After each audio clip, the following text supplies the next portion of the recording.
ஒரு ராஜா செத்து 2000 வருஷம் ஆச்சு.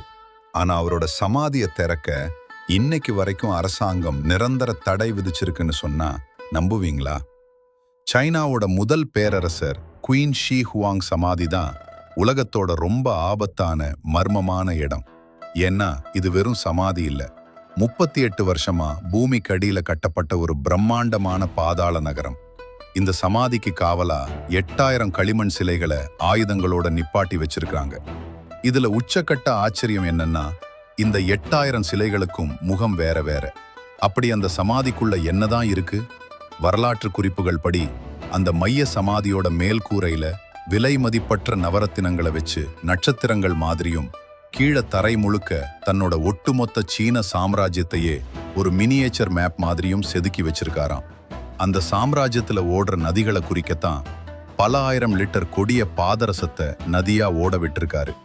உள்ள யாராவது திருட வந்தா அவங்க மேல தானா வேலை செய்யற கொடூரமான அம்புகள் சரமாரியா பாயும். இதை விட உச்சக்கட்ட பகீர் என்ன தெரியுமா? சமாதியோட ரகசியமும் இந்த டிராப்ஸ் எப்படி வேலை செய்யுதுங்கிற விஷயமும் வெளியில யாருக்கும் தெரிஞ்சிடக்கூடாதுன்னு இதை டிசைன் பண்ண அத்தனை இன்ஜினியர்களையும் தொழிலாளர்களையும் அந்த சமாதிக்குள்ளேயே வச்சு உசுரோட புதைச்சிட்டாரு அந்த அரக்க ராஜா. சரி, பாதரச விஷத்துக்கு மாஸ்க் போட்டுட்டு சயின்டிஸ்டுகள் உள்ள போகலாமே, அங்கதான் ஒரு ட்விஸ்ட்.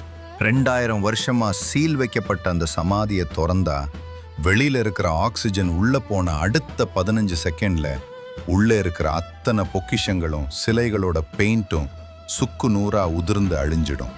அந்த பொக்கிஷங்களை பாதுகாக்கவும் பாதரச விஷத்திலிருந்து தப்பிக்கவும் தான் அரசாங்கம் இந்த சமாதியை திறக்க நிரந்தர தடை விதிச்சிட்டாங்க.